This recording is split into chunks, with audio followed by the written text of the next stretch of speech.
Assalomu alaykum. Men Zoirova Nigora Akramova. 9 yillik tajribaga ega bo'lgan pediatr.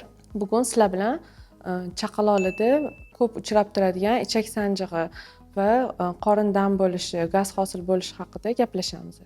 Asosan bunga sabab nima? Chaqaloqlarda 2-4 haftalikdan boshlab to 3-6 oylikgacha ichak sanchiqlari va qorin dam bo'lishi kuzatib turiladi. Bunga asosiy sabab chaqaloqlarda oshqozon ichak tizimini yaxshi yetilmaganligi. Chaqaloqlar oziqlangan mahalda havo yutib qo'yish, aerofagiya. Ovqatlantirganimizda hosil bo'ladigan har xil noqulayliklar, ya'ni bolani ko'p emib qo'yishi yoki ona suti yaxshi yetmasdan bola yaxshi emmay qo'yishi yoki ona tajribaga ega bo'lmagan sun'iy ovqatlantirishda bo'lib bolaga kam yoki ko'p ovqat berib qo'yishi, bularning hammasi bolalarda ichak sanchig'i va qorin dam bo'lishiga olib keladi. O'zi ichak sanchig'i bilan qorin dam bo'lishini qanaqa qilib farqlaymiz? Bunda bolada qanaqa belgilar bilan ajratishimiz mumkin? Bunga ajratganimizda asosiy e'tibor beradigan joyimiz qorin dam bo'lganda bola gaz ajratgandan keyin o'zini yengil his qiladi, yengillik hosil bo'ladi. Ya'ni bezovtaligi, yig'lash intensivligi bular hammasi pastroq bo'ladi va gaz chiqargandan keyin bola tinchlanadi. Va bu unaqa uzoq vaqt davom etmaydi. Sanchiqlarga keladigan bo'lsa, ichak sanchig'i kuzatilganda bolalarda uzoq intensiv yig'lash, 2-3 soat davomida tinmasdan, hech narsaga ko'nmasdan yig'lash va bu gaz chiqarganda ham yengillik hosil bo'lmasligi, ya'ni bolani tinchlanmasligi kuzatiladi. Shu bilan biz ajratib olsak bo'ladi. Bunda ichak sanchig'imi yoki qorinda gaz hosil bo'lish bo'lyaptimi? Bunga sabab bo'ladigan omillardan yana bittasi bolalarda har xil ferment yetishmovchiliklar. Shunaqa ferment yetishmovchiliklardan bittasi laktaz yetishmovchiligi. Ya'ni bola sutni yaxshi hazm qila olmaydi. Laktaza fermenti yetishmaydi. Laktaza fermenti yetishmagandan keyin o'z-o'zidan gaz hosil bo'lishi ko'payib ketadi va bolada ichak sanchiqlari ko'payib ketadi. Farzandingiz bezovtalanib yig'lab chiqyapti. Siz esa nima qilishni bilmayapsizmi? Medikalka ilovasida malakali pediatrlar 24/7 aloqada bo'ladi. Vahimaga o'rin yo'q. Medikalka ilovasini hoziroq yuklab oling. Doktorlarimiz sizga shoshilinch vaziyatda kerakli maslahatlarni berishga tayyor. Va yana bir hozirda juda ham ko'p uchrab turgan sigir oqsiliga allergiya. Bu sabab bilan ham juda ham ko'p bolalarda ichak sanchiqlari, uzoq davom etadigan ichak sanchiqlari kuzatiladi. Bunaqa holatlar bo'lganda nima qilish kerak? Albatta, birinchi navbatda pediatr ko'rigiga olib borib, agar yanada chuqurroq tekshiruvlar kerak bo'ladigan bo'lsa, gastroenterolog shifokoriga murojaat qilinadi. Eng ko'p uchraydigan savollardan bittasi, emizikli onalar parhez qilish kerakmi, yo'qmi? Nima mahsulotlar mumkin yoki mumkin emas? Bu savol ham juda ko'p uchrab turadigan savollardan bittasi hisoblanadi.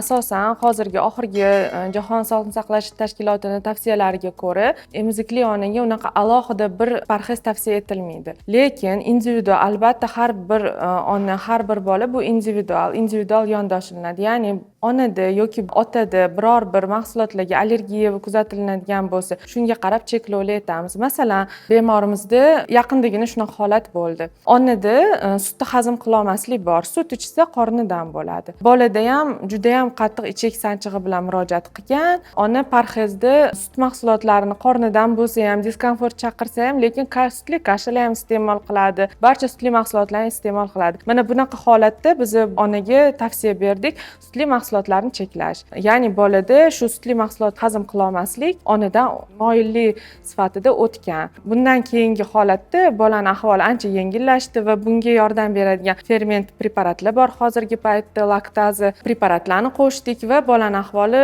ancha yengillashdi. Demak, onaga parhez bu umumiy agar sog'lom bo'lsa hech qanaqa parhez tavsiya qilinmaydi va yana eng ko'p beriladigan savollardan bittasi, farzandimizga har xil gaz haydaydigan preparatlar berganimizda zarar emasmi?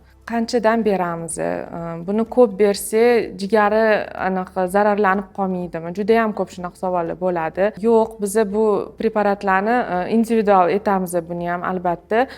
Profilaktika o'zi 3-4 mahal tavsiya qilinadi.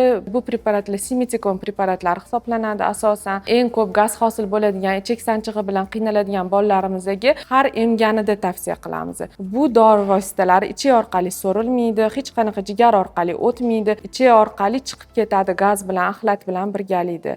Shuning uchun bu preparatlardan qo'rqmasdan bolani ahvolini yengillashtirish uchun bemalol ishlatsak bo'ladi. Va yana ustuncha qilib ko'tarish. Emizgandan keyin bolani ustuncha qilib ko'tarish kerakmi, yo'qmi? Albatta kerak. Emizib bo'lgandan keyin bolani ustuncha qilib ko'tarishimiz nimaga kerak? Bola o'sha ortiqcha yutib qo'ygan havoni, aerofagi bo'lgandan keyin uni chiqarish kerak. O'shani chiqarib beradi va bu o'z-o'zidan gaz hosil bo'lishini, ichak sanchiqlarini, qorindan bo'lishini oldini oladi. Bu bilan havo chiqib ketadi va qusish, qayt qilish shu holatlarni oldi olinadi. 10-15 daqiqa ustuncha qilib ko'tarib, keyin yana yotqizib, uxlatib parvarish qilsa bo'ladi. Qorindan bo'lganda ichak sanchiqlarda yana qanaqa yordam ko'rsatsa bo'ladi? Preparatlardan tashqari yana nima qilib bersam bo'ladi deb savol berishadi. Yana eng ko'p tavsiya qiladigan yo'llardan biri qorin sanchig'ida gaz hosil bo'lishida bolani holatini yengillashtirish uchun preparatlardan tashqari qorin sohasiga issiqlik qo'yish. Ya'ni bu juda ham terini kuydiradigan bo'lishi kerak emas. Biror bir matoga, sochiqqa, o'zingizga qulay bo'lgan narsaga ozgina issiqlik, ya'ni dazmolmi, nimadir bilan, lekin bolani terisi juda ham nozik, shuni ham hisobga olish kerak. Kuydirmaydigan holatda qorniga issiqlik qo'yasiz. Bu qorin sanchiqlari paytida qorni juda ham qattiq bo'lib qoladi. Bu qorinni yumshatib, bolaga komfort hissini hosil qilib, bolani holatini yengillashtirib beradi. Yig'lashlari, bezovtaliklari nisbatan kamayadi. Yana hozirda juda ham yosh onalarning ichida trendga aylangan gaz chiqaruvchi trubkalar. Juda ham ko'pchilik foydalanyapti, nima qilyapti, lekin bu eng oxirgi yo'l.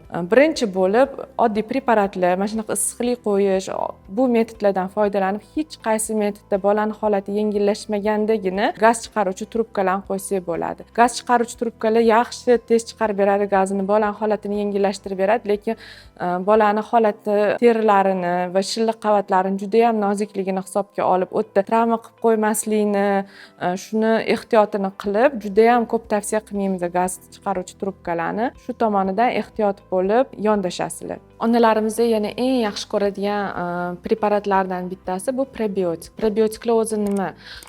Bular ichak mikroflorasida normal holatda o'zi ichakda o'zining mikroflorasi bor. O'sha mikroflorasini o'ldiradigan biror bir preparatlar olgandagina biza tavsiya qila oladigan, ichakni tabiiy mikroflorasini tiklab beradigan bakteriyalar desak ham, qo'pol qilib aytganda tushunarli bo'lishi uchun shunaqa desak ham bo'ladi. Bular bolani ichagida o'sha mikroflorasini tiklash uchun tavsiya qilinadi. Bular ichak sanchiqlarida bir probiotik ham berib ko'ring. Ya'ni bunga qaysi preparatlar kiradi? Linux bo'lishi mumkin, yana Lacta-G, Bifidobacterium, Lactobacterium bilmasdan, doktor bilan, vrach bilan maslahatlashmasdan beriladigan preparatlardan. Bularning ham o'ziga yarasha tavsiyalari bor, qachon tavsiya qilinishi. Bu asosan o'sha chaqaloq bola antibakterial terapiya, antibiotiklar, xalq tilida aytganda antibiotiklar olganda yoki ona antibiotiklar qabul qilgandagina tavsiya qilinadi. Shu mikrofloralarni tiklash uchun.